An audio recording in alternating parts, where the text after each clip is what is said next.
ಕಲಬುರಗಿ ಜೈಲಿನಿಂದ ಮೂವರು ಕೈದಿಗಳ ಪರಾರಿ ಕೇಸ್ಗೆ ಸಂಬಂಧಪಟ್ಟಂತೆ ಕೊನೆಗೂ ಲಾಕ್ ಆದ ಮಾಸ್ಟರ್ ಮೈಂಡ್ ಮುಸ್ತಾನ್.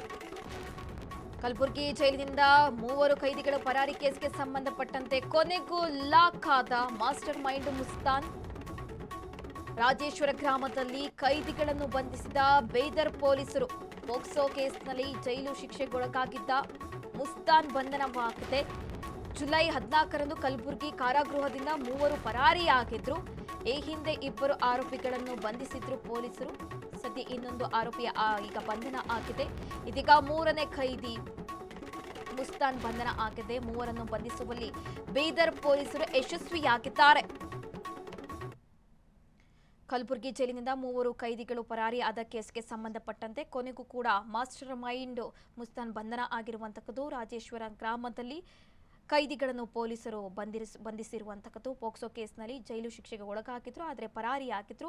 ಇಬ್ಬರನ್ನು ಈ ಮುಂಚೆ ಬಂಧನ ಮಾಡಲಾಗಿತ್ತು. ಇದೀಗ ಮಾಸ್ಟರ್ ಮೈಂಡ್ ಆದಂತಹ ಮುಸ್ತಾನ್ ಬಂಧನ ಆಗಿರುವಂತಕ್ಕದ್ದು. ಮೂವರನ್ನು ಬಂಧಿಸುವಲ್ಲಿ ಬೀದರ್ ಪೊಲೀಸರು ಯಶಸ್ವಿಯಾಗಿದ್ದಾರೆ.